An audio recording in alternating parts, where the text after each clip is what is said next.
A Cidade das Imobilidades é o mais recente livro lançado pela especialista em mobilidade urbana Paula Teles, onde é feita uma radiografia do estado em que estamos e apontadas as mudanças nas últimas 2 décadas nesta área. É o motivo da nossa próxima conversa no Jornal Diário com a autora Paula Teles. Boa tarde, que é a nossa convidada. Obrigado por estar connosco. Estamos aqui a falar de um livro que, no fundo, pode ser lido e deve ser lido por especialistas, mas não é esse o foco principal. É dirigido a quem?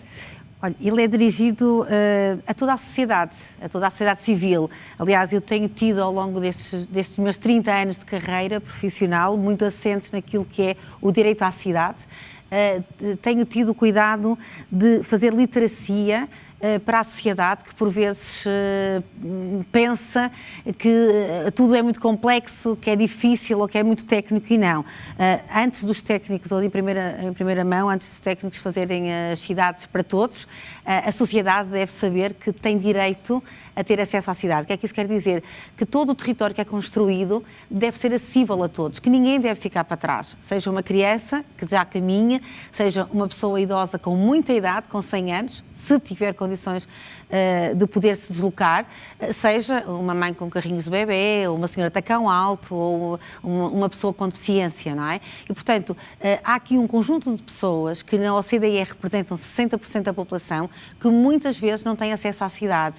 E, portanto, nós técnicos, eu sou engenheira, mas trabalho com uma equipa multidisciplinar, mas todas as pessoas técnicas que planeiam as cidades, que desenham as cidades, que fiscalizam as cidades, que todos os dias colocam mobiliário urbano nas cidades, ou até simplesmente ao abrir um café ou uma confeitaria colocam mesas na via pública, devem saber que quando estão a falar de passeio, o passeio deve ser para todos e deve passar nesse passeio, no mínimo, uma pessoa em cadeira de rodas, que é certamente aquela que ocupa mais espaço. Embora que eu, às vezes, para brincar e para não levar a coisa tão para esse lado, para às vezes não ouvir algumas respostas, costumo dizer que nós devemos ter as cidades de maneira que um cidadão passe em guarda-chuva por outro.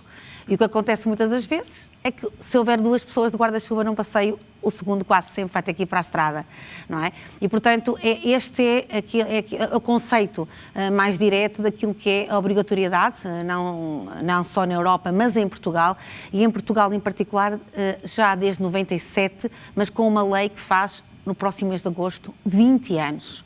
E foi justamente pensando nesses 20 anos da lei que existe em Portugal que eu pensei pegar num dos livros que já tinha feito, já tinha escrito há muito tempo, aliás porque tive a honra de ser convidada na altura, em 2007, pelo governo português para descodificar a lei é de 2006, e haviam técnicos que não aplicavam a lei, havia pessoas que diziam que não percebiam da lei, e um dia então a secretária de Estado, à altura, chamou-me ao gabinete de Lisboa e disse: olha Paula, você que fala desta matéria, consegue-me explicar porque é que a lei não é aplicada? Porque eu vejo muitas pessoas com deficiência, muitas pessoas com idade reduzida, muitas pessoas idosas que não conseguem chegar a todo lado. Eu dizia: olha, é porque não entendem a lei, porque a lei existe e a lei é para cumprir. Não é uma orientação técnica, é uma lei.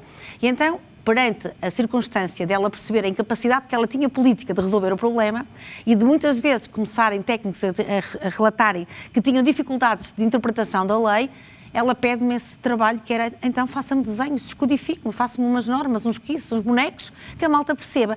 E foi o primeiro livro que houve em Portugal de uma lei desenhada, fui eu que o fiz para o Governo de Portugal, que ainda hoje existe. E a pergunta que se impõe é: estamos melhores ou piores nesta matéria, pois, 20 anos depois? Olha, é assim, eu como técnica da matéria posso dizer que estamos muito melhor, porque em 20 anos muito trabalho foi feito, muitos municípios perceberam que era preciso introduzir nos seus projetos e nas suas obras a matéria das acessibilidades, compreenderam que haviam pessoas diferentes. Atenção que eu tirei o meu curso de Engenharia Civil sem nunca ter pensado que havia pessoas diferentes de mim. Portanto, eu não tive ninguém na faculdade que me explicasse. Portanto, não houve essa noção durante o tempo Portanto, do ensino houve superior. Muitas gerações que cresceram sem essa geração e que foi preciso introduzir agora essa nova competência, essa nova mais-valia e também essa questão do ponto de vista social, naturalmente, e político, não é? Que é percebermos que temos hoje mais uma preocupação, que é: ninguém pode ficar para trás, e pior do que isso, não é ficar para trás, é todos têm direito a ser o mais autónomos possíveis, sabendo que no limite haverá sempre pessoas, por mais que nós queiramos, que não vamos conseguir, porque têm alguma incapacidade muito relevante. Portanto, o que eu posso dizer tecnicamente é que, percorrendo pelo nosso país todo, sendo esse o meu trabalho muito diretamente relacionado, não só com a universidade, também dando aulas, mas com as autarquias portuguesas, que são as responsáveis pela tutela do espaço público. Em matéria de espaço público, posso dizer que tem vindo muita coisa a ser feito. Também dos próprios edifícios. Há muitos edifícios que cada vez mais são construídos pensando em todos, e principalmente os privados, há uma gestão urbanística cada vez mais atuante. Contudo, é óbvio que para quem trabalha todos os dias, como eu nesta área, fica muito triste por perceber que passaram 30 e poucos anos, daí a razão de eu estar novamente a pegar neste livro e atualizá-lo e, no fundo, fazer uma nova edição dele, foi que bastou pensar na minha situação. Eu, quando fui mãe há 30 anos, entendi que a cidade não era para mim. Eu tinha muitas limitações enquanto mãe com um carrinho de bebê e foi daí a minha energia para eu, estes anos todos, até hoje, batalhar em Portugal por esta matéria e não só.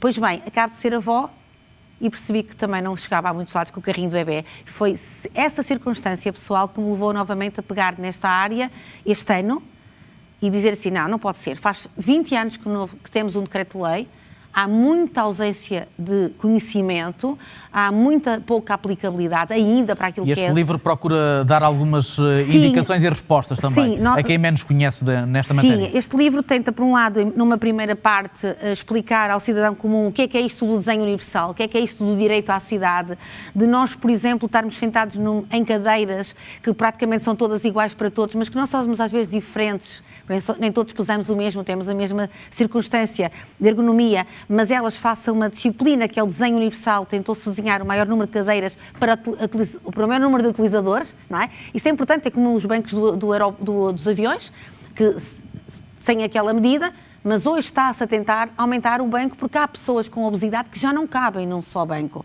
Portanto, nós no limite sabemos que isso pode acontecer. E isso é uma disciplina, que é o desenho universal. E, portanto, há aqui uma parte inicial que é sobre esse assunto, mas depois, claramente, há uma parte muito técnica, com desenhos muito simples, mas que conseguem esquematizar aquilo que é, por exemplo, nós temos um passeio que está polvilhado todos os dias, uma árvore, e dizer assim... Um carro mal estacionado, não é? O carro é outra coisa. Aí não é o arquiteto ou o engenheiro que vai resolver. Sim, aí está. É uma questão de civismo. É uma questão de civismo e é uma questão também que isto é importante, da importância também de estarmos aqui e o agradecimento também por Canal pegar no tema, porque também não tem sido um tema muito sexy. É que quando nós falamos de um grande edifício, uma piscina, um edifício cultural que foi inaugurado, não é? Toda a gente fala e bate palmas. Quando se fala uma pequena barreira de espaço público que vamos eliminar, ou porque vamos colocar uma rampa, ou porque vamos tirar 2 degraus, ou porque vamos colocar pedrinhas que existiam, que não servem para uma cadeira de rodas, por exemplo, para um cadeirante, e vamos pôr material liso, mais confortável, sem ser escorregadio. Isso não é aso de notícia, não é aso de termos uma festa, um festejo, nem de ser notícia das redes sociais. E o problema é que muitas pessoas, e vejam que o que eu acabei há bocadinho de referir, são 60% da população tem mobilidade condicionada, não é? Não chegam a determinados sítios. E, portanto, nós precisamos de também termos, no fundo, material técnico que, de forma muito rápida, possa explicar essa situação. Há também uma matéria muito interessante que é nova em Portugal, tem 4, 5 anos em matéria de normas, que são os pavimentos táteis para os cegos. E, portanto, também este livro tem uma parte muito especial para as pessoas cegas. É obrigatório em Portugal termos pavimentos táteis e eles não podem ser colocados de qualquer maneira. Há regras. E eu coloco aqui de forma desenhada as regras que estão na normalização. E, portanto, com todo este, no fundo, trabalho, não é? Aquilo que eu desejo pessoalmente é um dia, quando tiver 80 e 90 anos e resolver deixar de trabalhar, por exemplo, nessa altura, tentar que a minha cidade, que o meu país me possa dar autonomia, seja eu... Sim, com essa idade a mobilidade também já será diferente, não é? O paradigma da mobilidade, não é? Pois, a mobilidade será diferente... Muito provavelmente. Muito provavelmente, porque é isso também que é importante. Todos nós temos o nosso ciclo de vida e nós até aos 100 anos, vamos dizer assim, porque hoje temos pessoas que... Todos os municípios têm pessoas que têm mais de 100 anos. coisa que não havia há poucos anos atrás. E, portanto, hoje já vamos dizer, não é pós 80, que nós aos 100 anos possamos ainda ter autonomia, porque há muitas pessoas que ainda têm autonomia, têm capacidade intelectual perfeitamente bem para poderem andar no território. E, portanto, que não seja apenas uma questão de nós pensarmos no que é hoje, é naquilo que é o futuro, porque no futuro será muito mais caro fazer uma obra de transformação. Aliás, como nós sabemos hoje, quantas e quantas ruas não têm passeios.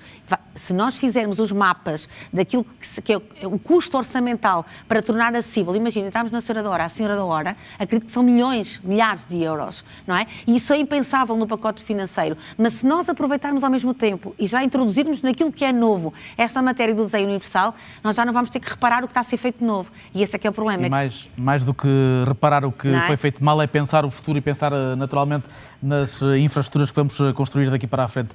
Paulo Teles, chegamos ao fim do nosso tempo, mas agradeço-lhe ter estado connosco, também a tudo aquilo que aqui nos deixou, o conhecimento e a partilha que aqui nos deixa. Muito obrigado e até uma próxima. Obrigado.